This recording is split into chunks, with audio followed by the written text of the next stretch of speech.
Bapa di sorga, terpujilah namamu dari kekal sampai kekal.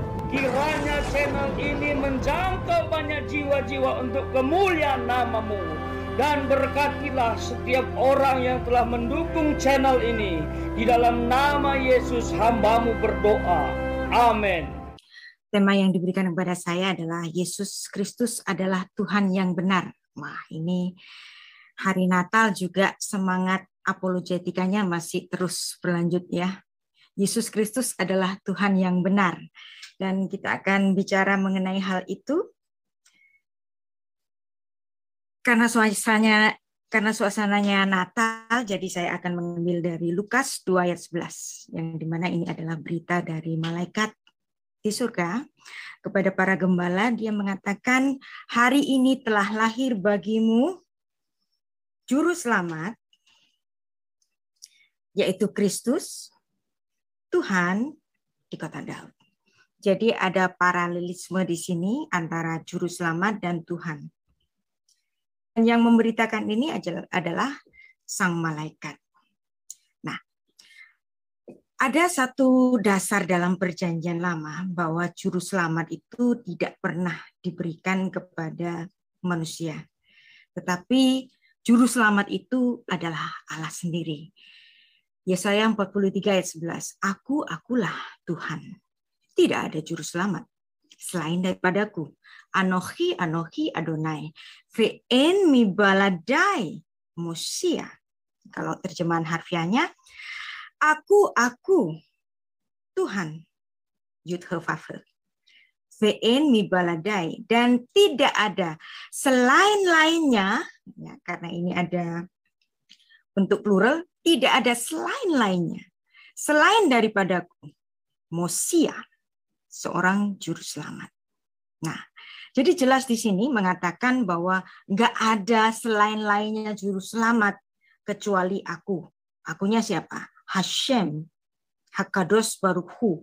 Nah, kalau di dalam Perjanjian Lama ada satu dasar bahwa tidak ada juru selamat selain daripada Tuhan sendiri, dan di sini adalah berita dari malaikat bahwa ada lahir bagimu juru selamat, yaitu Kristus, dan kemudian diekualkan dengan Adonai di sini.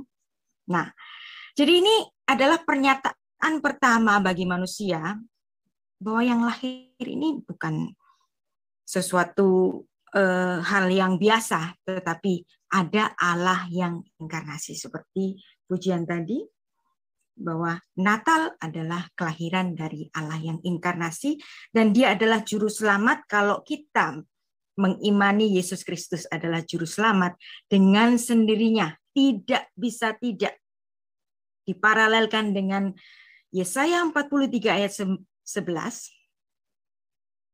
Juru selamat adalah Hakadosh Baruch Hu, Sang Kudus, dia adalah Hashem. Nah, Yesaya 45 ayat 21. Bukankah aku Tuhan? Tidak ada yang lain. Tidak ada Allah selain daripadaku. Allah yang adil dan juru selamat Mosia. Tidak ada yang lain kecuali aku. Diulangi lagi Anda. Ya. Di Yesaya pasal 45 ayat 21. Dan ini adalah pengakuan Maria. Maria dengan sadar dia sedang mengemban janin dari Allah yang inkarnasi di dalam tubuhnya. Maka kalau kita kurang menghormati Maria, karena banyak orang di luar Katolik atau di luar Ortodok itu kurang menghormati Maria. Maria adalah satu-satunya manusia yang dihinggapi Allah yang inkarnasi di tubuhnya. Kalau Anda belajar Perjanjian Lama, ada satu waktu Daud itu titip tabut perjanjian kepada seorang yang bernama Obed Edom, seorang Filistin. Nah, ketika tabut perjanjian itu dititipkan di rumahnya selama 3 bulan, dan rumah Obed Edom dan seluruh isinya menjadi penuh berkat, itu hanya dititipin benda mati, tabut suci itu. Tetapi Anda bisa bayangkan ada satu perempuan, satu-satunya, tidak ada yang lain. dititipi Allah yang inkarnasi hinggap di tubuhnya 9 bulan. Anda bisa membayangkan betapa spesialnya Maria. Dan Maria memahami bahwa yang ada di tubuhnya adalah Allah, Juru Selamatku. Nah, bukan hanya Maria. Di dalam kepenuhan Roh Kudus, Elizabeth sanatnya. Dia berkata, siapakah aku ini sampai ibu Tuhanku datang mengunjungi aku? Maka tidak ada salahnya jika kemudian gereja purba memberikan gelar kepada Maria sebagai Theotokos, God's bearer. Karena dia yang mengemban Allah yang inkarnasi ke dalam tubuhnya dan kemudian dia lahir sebagai bayi. Tertulis juga dalam Yesaya 44 ayat 6, bicara mengenai Sang Penyelamat.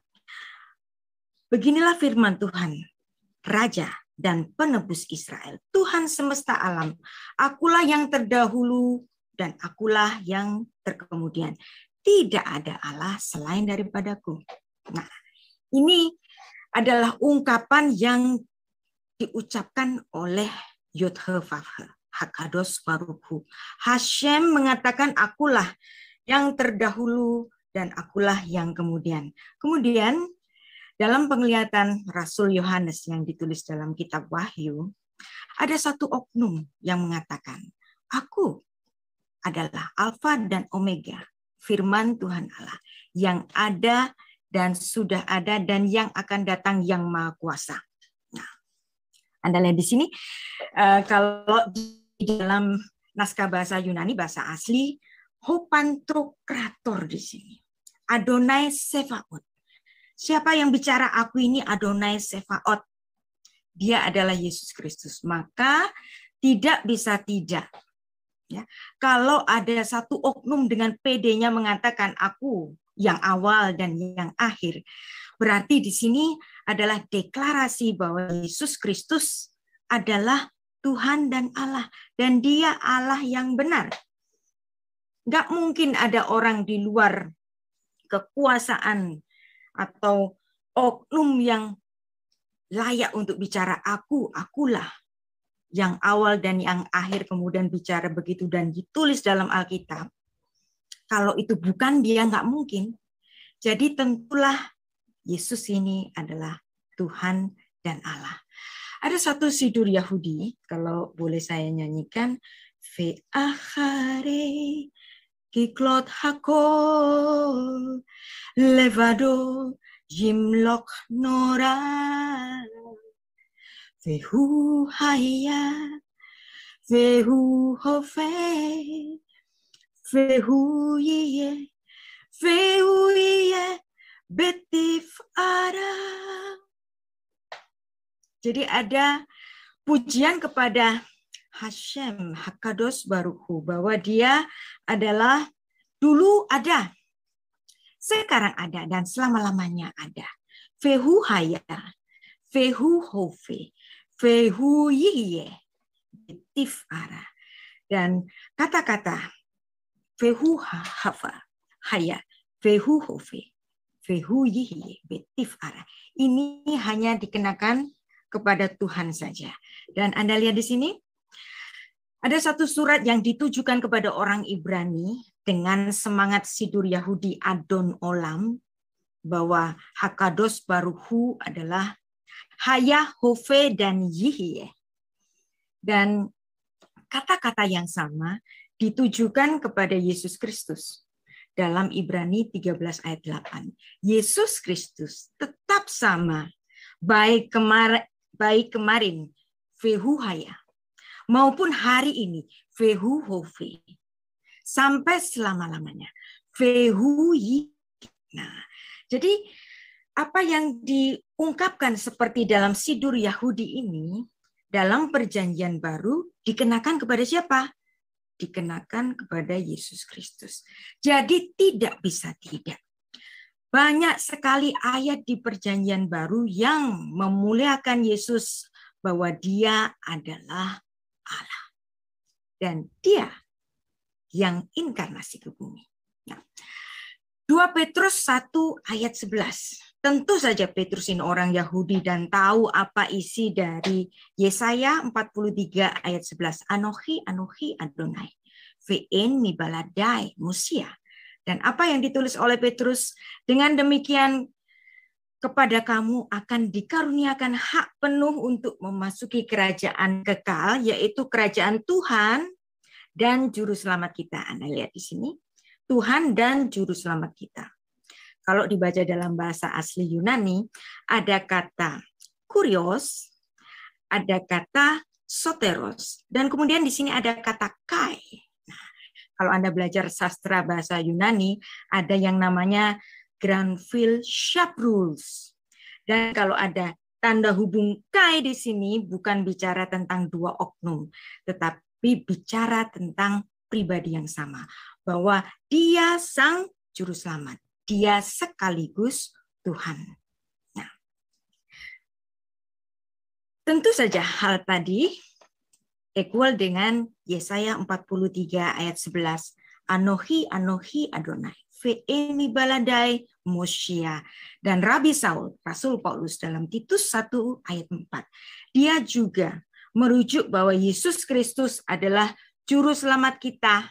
Nah, tentu saja Rabi Saul, dia seorang rabi, dia tahu apa isi Yesaya 43 ayat 11. Kalau dia merujuk bahwa Yesus Kristus adalah Sang Juru Selamat dan tidak ada Juru Selamat selain daripadaku, maka dengan sendirinya pada ayat ini Rabi Saul menyatakan bahwa Yesus Kristus adalah Allah yang benar, Tuhan yang benar. Nah, tapi kenapa ada terminologi harus ada juru selamat? Kalau ada juru selamat berarti ada problem dong. Nah, kalau manusia itu tidak pernah jatuh ke dalam dosa, nggak perlu juru selamat. Karena manusia jatuh ke dalam dosa, maka perlulah juru selamat. Dan Tuhan berfirman, tidak akan ada juru selamat yang lain, Musia, selain daripadaku. Maka pasti ada problemnya di mana? Yang ini biasanya orang Kristen itu kurang menyadari. Biasanya kalau hari Natal, kita diperhadapkan dengan kutipan-kutipan ayat perjanjian lama, misalnya Yesaya 9 ayat 5 atau Yesaya 7 ayat 14. Dan kemudian jarang sekali untuk merujuk bahwa Natal itu harus dirujuk dari kitab pertama dari Alkitab kita. Biasanya orang Kristen lebih banyak mempelajari kitab-kitab perjanjian baru dan mengabaikan perjanjian lama. Tetapi kalau kita memahami kenapa mesti ada juru selamat, maka kita harus menggali dari yang paling awal dari kitab kita. Di mana itu? Kitab Kejadian, kitab genealogi.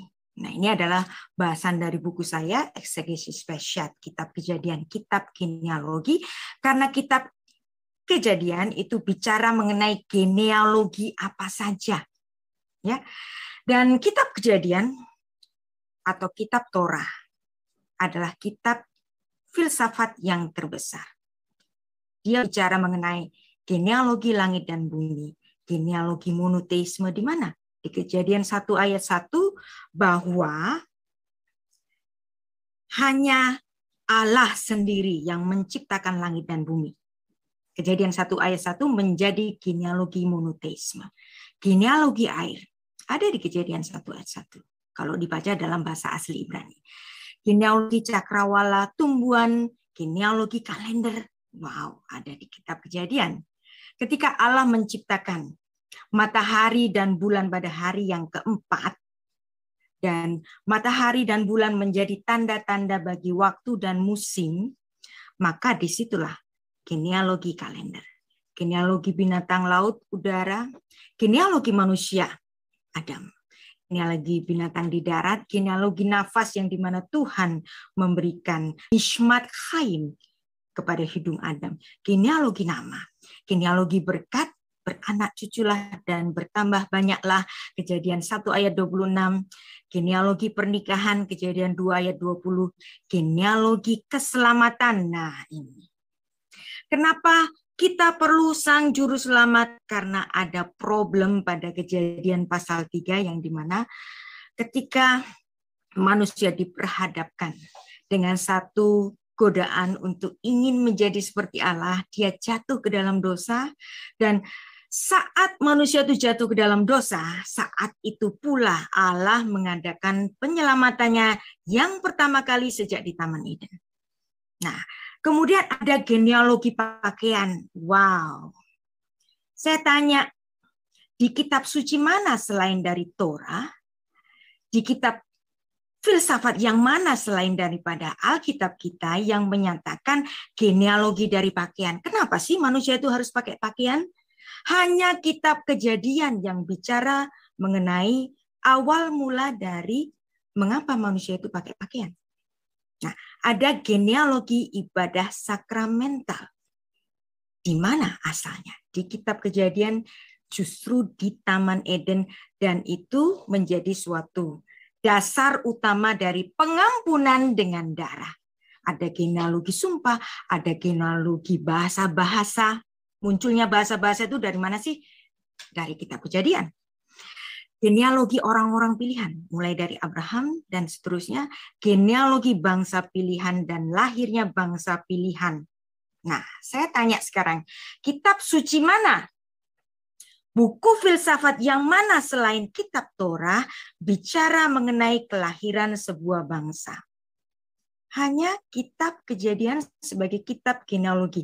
Termasuk kenapa harus ada juru selamat? Awalnya di kitab Kejadian bahwa di situ ada problem yang terbesar dan sampai hari ini menjadi problem, yaitu kejatuhan manusia.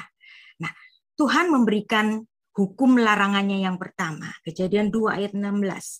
Tuhan memberikan perintah ini kepada manusia, semua pohon di taman ini boleh kamu makan buahnya dengan bebas, achol tochel. Tetapi pohon pengetahuan yang baik yang jahat, janganlah kau makan buahnya, sebab pada hari engkau memakannya pastilah engkau mati. Mot tamut. Nah, frasa kedua dari Kejadian 2 ayat 17 ini menjadi satu dasar dari kenapa dosa itu harus dibayar dengan nyawa. Anda tahu di sini, pada hari engkau memakannya, pada hari engkau melanggar, pada hari engkau berdosa, pastilah engkau mati. Jadi harga pelanggaran itu mati. Ya, jelas di sini. Nah, kalau kita membaca dalam tesisnya Rabi Saul, ini bukan ciptaan Rabi Saul, Roma 6 ayat 23, tetapi ini adalah tesis. Dan tesis ini ada dasarnya. Dasarnya di mana? Upah dosa adalah maut. Dasarnya dari Kejadian 2 ayat 17, pada hari engkau memakannya, pada hari engkau melanggar, pada hari engkau berdosa, pastilah engkau mati. Maka dengan lugas, Rabi Saul mengatakan upah dosa adalah mati.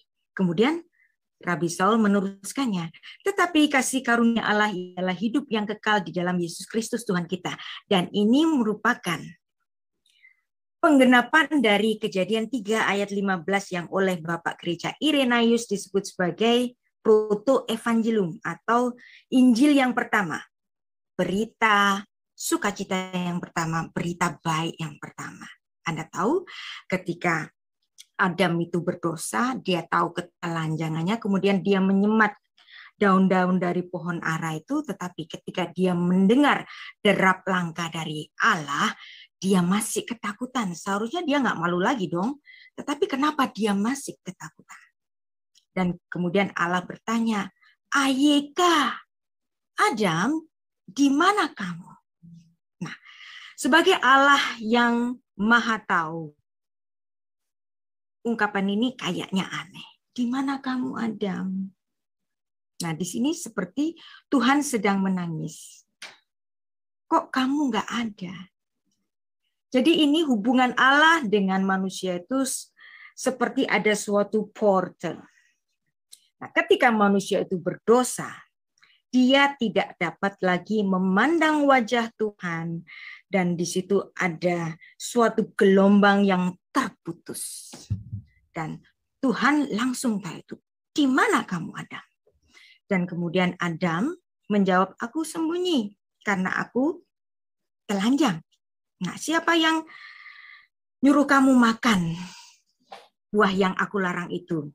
Adam mengatakan, perempuan yang kau tempatkan di sisiku, dia yang memberikan kepadaku. Jadi dosa melahirkan denial. Perempuannya nggak mau kalah, dia juga nyalahin ular. Nah, ada satu kesedihan dari Tuhan sehingga bertanya, di mana kamu, Ayeka? Dan saat itu pula Tuhan melakukan penyelamatannya. Sehingga apa yang diungkapkan dalam Yesaya 43 ayat 11. Anochi, Anochi Adonai, ve'en mibaladai Mosia. Tidak ada juru selamat selain daripadaku. Saat itu pula Allah melakukan penyelamatan kepada Adam. Ya. Jadi biasanya kalau kita itu sedang berdebat sampai hari ini di YouTube itu tentang keselamatan, mereka selalu menekankan perdebatan itu, doktrin keselamatan itu antara perbedaan Calvin dan Arminian. Kejauhan, ya. Masa soteriologi baru diurus sejak abad 16 Masehi di Eropa lagi, ya. Seharusnya soteriologi, doktrin keselamatan, bukan sejak Perjanjian Baru, apalagi sejak abad 16 di Eropa sana yang seumur dengan VOC, ya. Jadi nggak ada gunanya untuk berdebat mengenai Arminian, Calvinisme, nggak ada gunanya, ya. Doktrin keselamatan harus dimulai dari kitab Kejadian. Mula dari manusia itu jatuh di dalam dosa yang dimana oleh Bapak Gereja Irenaeus memandang bahwa Kejadian 3 ayat 15 adalah berita Injil yang pertama dan oleh ilmu teologi disebut sebagai proto-evangelium. Bahwa cara bebas dari mati dibayar mati. Dan ini menjadi genealogi ibadah sakramental. Anda bertanya-tanya, kenapa sih dalam Perjanjian Lama ibadahnya orang-orang Israel itu harus mempersembahkan korban? Anda harus tahu bahwa korban itu berasal dari kata Ibrani yang artinya karaf. Karaf itu mendekat. Dan karaf itu membentuk kata Ibrani yang lain yaitu korban. Jadi korban adalah harga yang mendekat. Korban harus diberikan dari binatang yang tahir yang berdarah. Yang artinya ada korban darah. Yang artinya ini ada nyawa yang dipersembahkan. Karena nyawa ini adalah harga untuk mendekat. Cara bebas dari mati, mendekat kepada Allah, mati dibayar mati. Dan itu menjadi satu tipologi. Nah, Kejadian 3 ayat 15. Berita Injil yang pertama. Aku akan mengadakan permusuhan antara engkau dan perempuan ini. Antara keturunanmu dan keturunannya. Keturunannya akan meremukkan kepalamu dan engkau akan meremukkan tumitnya. Bapak Gereja Irenaeus melihat ini suatu paradoks. Bagaimana mungkin pada hari Adam mati, kalau Adam makan buah itu kan mati.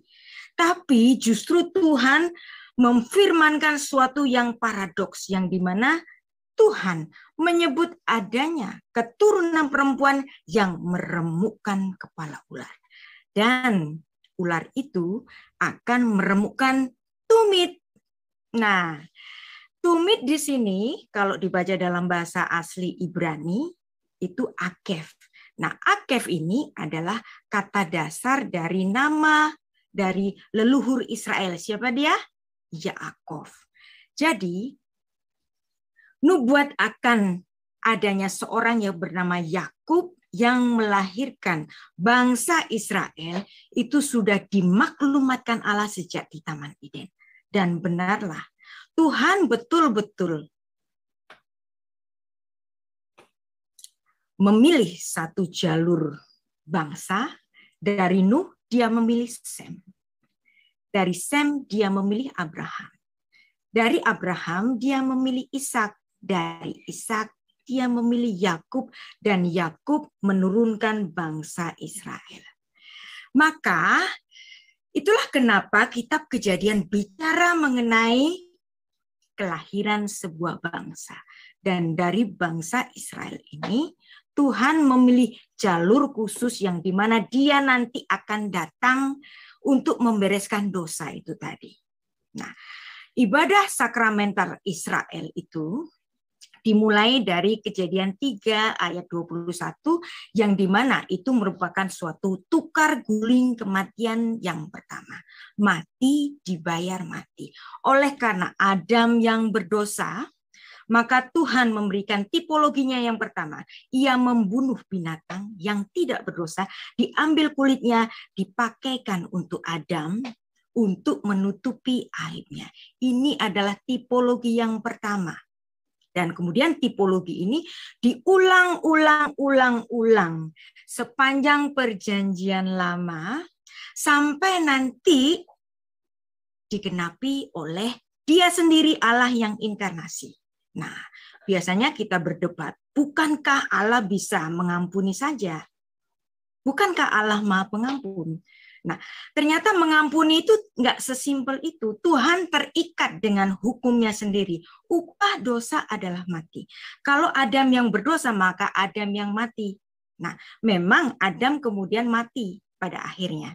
Tetapi kematian itu dapat ditebus dengan tipologi yang pertama ini, melalui darah binatang. Nah, pemberian darah binatang, ibadah sakramental, pada sepanjang perjanjian lama itu seperti Tuhan sedang teken cek mundur, ya. Adam berdosa, Tuhan sendiri yang membunuh binatang yang berdosa, yang tidak berdosa itu diambil kulitnya, dan itu seperti Tuhan teken cek mundur. Nuh berdosa, Nuh mempersembahkan korban, Tuhan seperti teken cek mundur. Abraham berdosa, Daud berdosa, dan seterusnya. Semuanya mempersembahkan korban. Diulang-ulang terus sampai nanti Tuhan Yesus datang. Nah, cek-cek mundur yang diteken oleh Tuhan pada akhirnya harus dilunasi, bukan? Maka pelunasannya itu dengan darahnya sendiri. Karena Tuhan terikat dengan hukumnya sendiri. Upah dosa adalah mati. Tuhan tidak menginginkan Adam dan seluruh keturunannya binasa. Maka dia sendirilah yang menghisap kematian itu, maka dia harus lahir sebagai manusia, kematiannya dipakai sebagai penggenap atau pelunas bagi seluruh hutang-hutang dosa yang upahnya adalah mati. Nah, jadi sebenarnya tidak bisa sekedar bicara, aku mengampunimu. Nah, ini kalau saya analogikan seperti ini. Misalnya saya memiliki seorang saudara. Saudara itu miskin setengah mati, kemudian dia bicara kepada saya, aku coba deh mau bikin usaha. Aku mau utang 10 juta. Nah, saya utangi deh supaya dia bisa melanjutkan kehidupannya dengan karir yang dipilihnya. Kemudian setelah selang waktu lama, ternyata usahanya nggak berhasil dan bahkan habis. Saya mau menagih, tapi rasanya nggak mungkin dia bisa membayar. Karena saya kasihan, kemudian saya bilang, hutangmu sudah dilunasi, hutangmu sudah diampuni. Nah, emangnya gampang ketika saya bilang, hutangmu sudah dilunasi atau hutangmu sudah diampuni. Ketika saya bicara, hutangmu sudah diampuni, saat itu pula saya menghisap konsekuensi dari 10 juta itu, bukan? Nah, demikian pula ketika Allah memberikan pengampunan dan upah dosa adalah mati, saat itu pula Allah menghisap konsekuensi kematian itu. Maka hanya Allah sendirilah yang harus melunasi hutang dosa yang upahnya adalah mati. Maka ayat utama kita, Anochi Anochi Adonai ve'en mibaladai musia. Akulah Tuhan, tidak ada juru selamat selain-lainnya, selain daripadaku. Dan dia adalah Hagoel Hadam. Dia adalah sang penebus dengan darah. Kenapa harus dengan darah? Karena darah adalah simbol dari nyawa itu.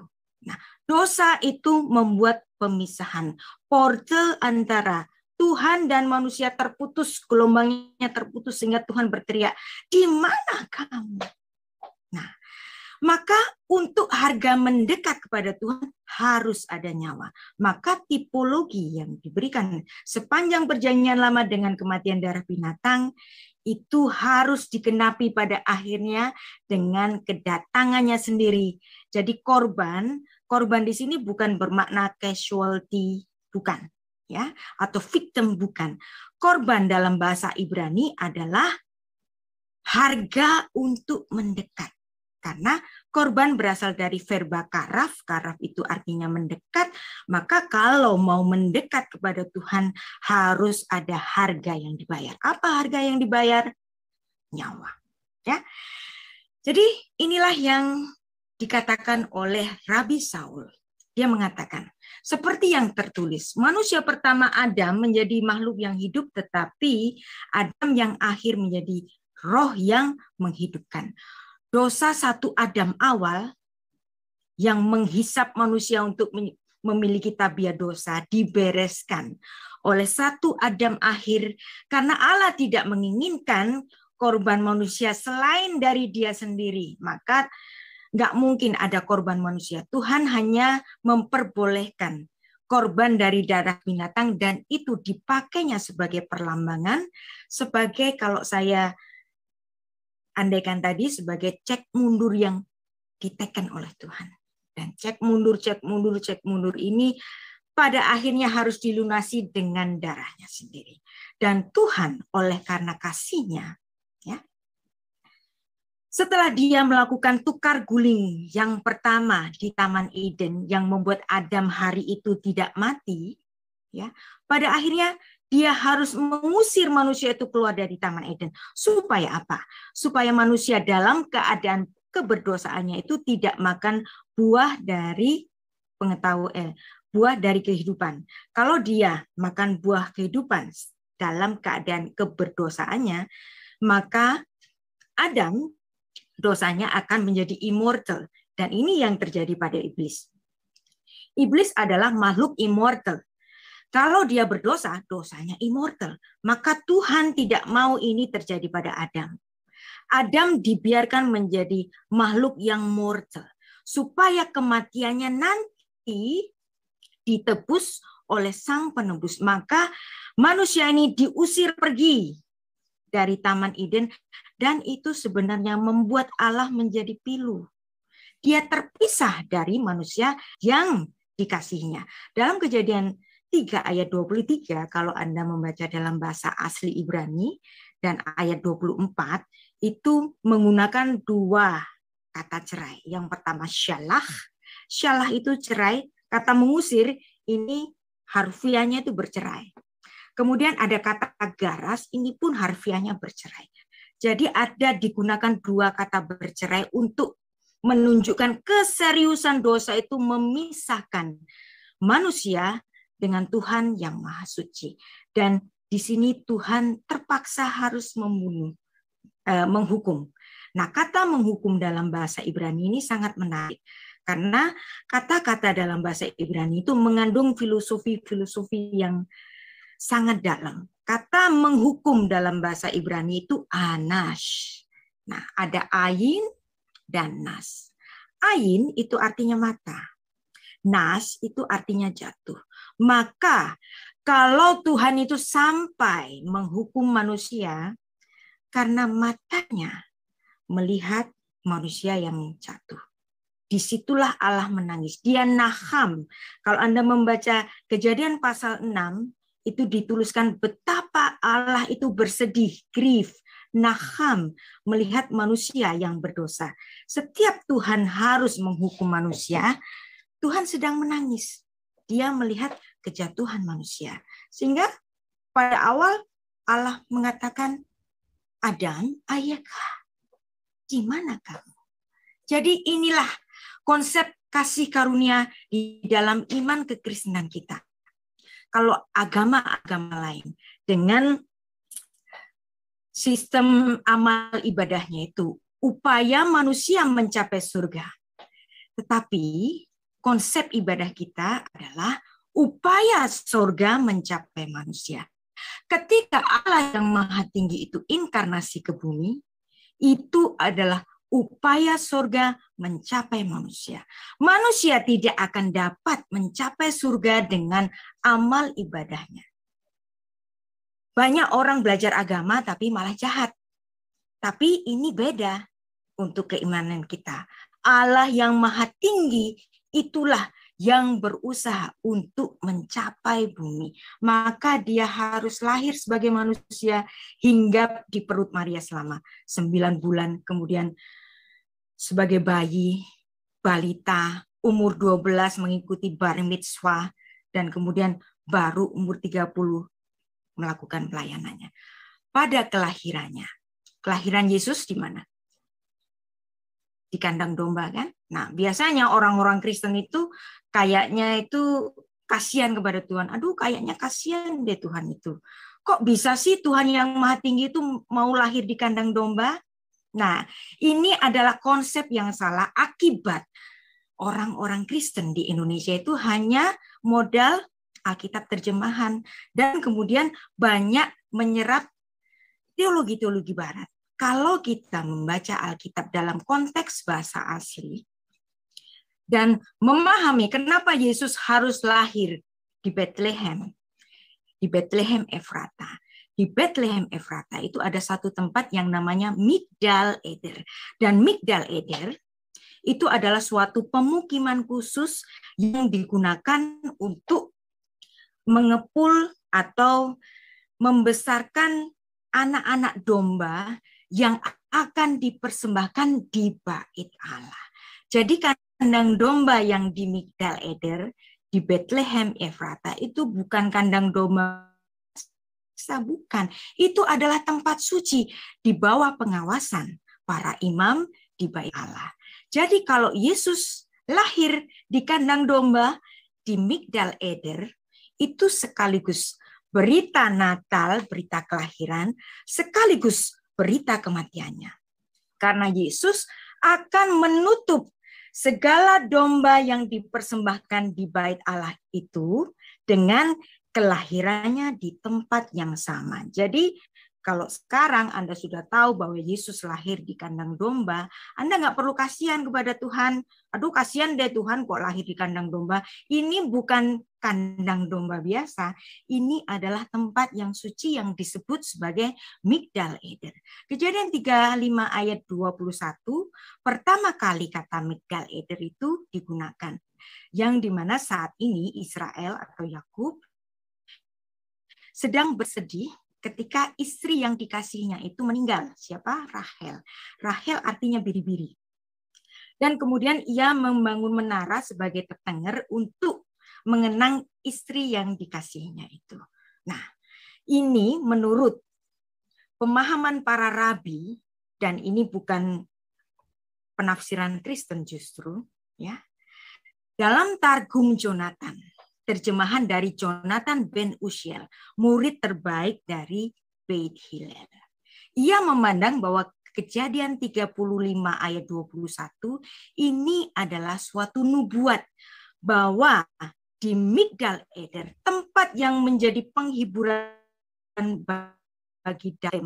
bagi Yakub untuk mengenang istri yang dikasihnya itu, sebagai suatu nubuat bahwa di tempat yang sama nanti akan lahir Raja Mesias. Itulah kenapa ketika Herodes bertanya kepada para rabi, benar nggak sih ada raja Yahudi yang akan lahir di Bethlehem Efrata? Dan para rabi ahli-ahli Taurat itu mengatakan betul.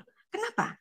Karena memang inilah seperti yang dipahami oleh Jonathan ben Uziel, yang dimana dia menerjemahkan tanah Ibrani ke dalam bahasa Aram, dia menambahkan Malcha Mesiha, bahwa di tempat yang bernama Migdal Eder akan muncul, Raja Mesias akan menampakkan dirinya pada hari-hari terakhir. Wow, luar biasa. Bukan cuma itu saja. Mika 4 ayat 8 dan Mika 5 ayat 1 menyebut lagi Migdal Eder. Dan ini juga disebut sebagai nubuat bagi kedatangan Sang Mesias. Dan lagi-lagi dalam Targum Jonathan menyebut tempat yang sama Migdal Eder sebagai tempat bagi kelahiran Sang Mesias. Maka kalau Yesus lahir di Migdal Eder, di Bethlehem Efrata yang merupakan tempat suci untuk memasok domba-domba yang akan dipersembahkan di Bait Allah, maka itu tempat yang sungguh-sungguh ditentukan oleh Allah. Kalau pada saat itu gara-gara sensus, semua penginapan itu sudah penuh dan Yesus harus lahir di Migdal Eder, itu memang kehendak Tuhan. Karena Dia yang menjadi penggenap dari semua domba-domba yang dipersembahkan di Bait Allah. Dia sendirilah yang akan mengakhiri semua korban-korban yang diberikan di Bait Allah melalui kematiannya sendiri. Maka tidak bisa tidak, Yesus harus lahir di Migdal Eder. Dan pada Mishnah Syekh Halim 7 ayat 4 mengatakan bahwa hewan-hewan yang ditemukan atau dipelihara di padang-padang rumput dalam jarak tertentu dari Migdal Eder, dia adalah yang digunakan sebagai korban untuk upacara di Bait Allah di Yerusalem. Maka kalau Yesus lahir di Migdal Eder, bukanlah kebetulan, bukan kasihan, karena memang dia harus lahir di tempat itu, karena dia yang menggenap, yang menjadi penggenap dari semua korban-korban di Bait Allah. Nah, saya akan bicara mengenai satu intertextuality study mengenai kata shalom. Kalau itu bermakna aman, bisa bermakna penuh, bisa bermakna melunasi. Nah, ini biasanya ayat emas untuk hari Natal. Yesaya 9 ayat 5. Dan ini bahwa seorang anak akan lahir. Dan dia disebut dengan gelar-gelar yang banyak sekali, yaitu apa? Gelarnya Pele Yoetz, penasehat yang ajaib. El Gibor, Allah yang perkasa. Afiat, Bapa yang kekal. Syar Shalom, Raja Damai. Kenapa hanya Sang Mesias saja yang disebut Raja Damai? Dan memang dalam Yesaya 9 ayat 5 oleh Judaism ini diartikan gelar kepada Hizkia. Tetapi bagi kita yang mengimani Allah yang inkarnasi, Yesaya 9 ayat 5 ini adalah suatu gelar bagi Sang Mesias. Kenapa? Hanya Sang Mesias disebut sebagai Syar Shalom, Raja Damai. Nah, memang bisa bermakna Raja Damai, bisa juga sebagai Sang Pelunas. Nah, kata Shalom dalam Binyan PL itu artinya melunasi. Shalom, aman. Shalom, penuh. Shalom, lunas. Nah, kata shalom ini juga dipakai dalam bahasa Ibrani modern dalam bentuk PL itu menjadi silem. Nah, kalau saya bicara misalnya begini. Shilamti al-hashefer. Aku sudah membayar buku itu. Nah, kalau saya masuk ke toko buku dan saya mengatakan Shilamti al-hashefer. Aku sudah melunasi buku itu, maka saya dengan damai membawa buku itu keluar dari tokonya. Kalau saya belum membawa buku itu keluar dari toko, saya pasti diteriakin oleh yang penjaga tokonya. Kamu belum bayar. Kalau saya sudah membayar, kalau saya melunasi, kalau saya sudah silem, maka saya bisa membawa serta buku itu. Nah, inilah kenapa Yesus disebut Sang Raja Damai. Saya bisa menerjemahkan ini sebagai Sang Raja yang melunasi hutang-hutang. Itulah kenapa pada sabda ke-6 di kayu salib, Tuhan Yesus dalam Yohanes 19 ayat 30 dalam bahasa asli Yunani menulis tetelestai. Nah, tetelestai ini kan bahasa Yunani. Dan Yesus tidak berbicara dalam bahasa Yunani. Memang Alkitab Perjanjian Baru ditulis dalam bahasa Yunani, tetapi Yesus adalah orang Yahudi yang kalau dia nggak bicara Aram, ya dia bicara dalam bahasa Ibrani, dan bahasa Ibrani dan bahasa Aram adalah bahasa yang serumpun. Nah, kata tetelestai itu equal dengan kata Ibrani nislam. Nah, nislam ini dibentuk dari kata shalom. Tetelestai, shalom. Nah, inilah yang menggenapi apa yang ditulis dari Yesaya 9 ayat 5. Raja damai. Raja yang mendamaikan keputus hubungan antara Tuhan dan manusia sejak di Taman Eden. Dan dia membayar dengan darahnya.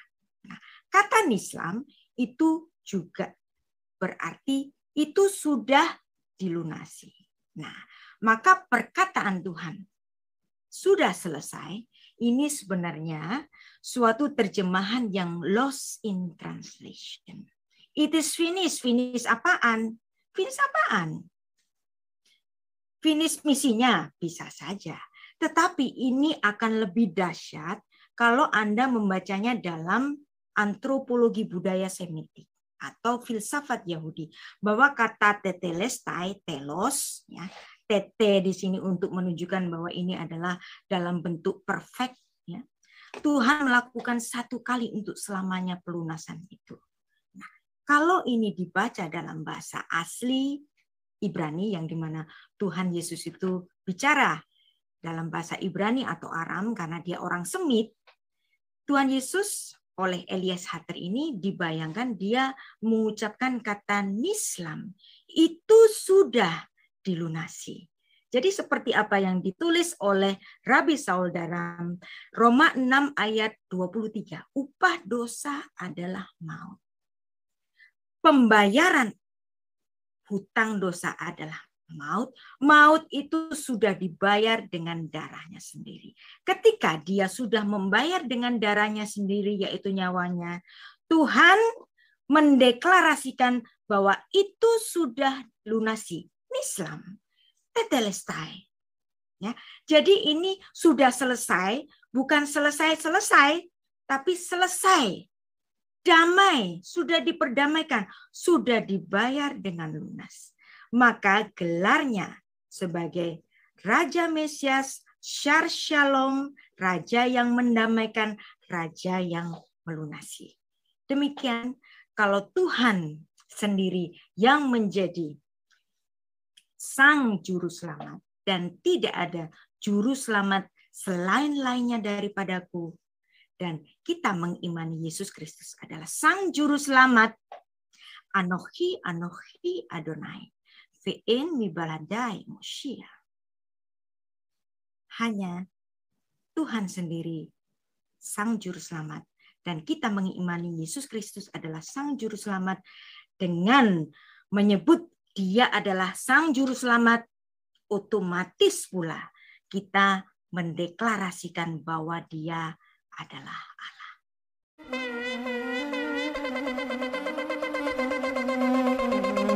Joy to the world, the Lord is come. Let earth receive her King.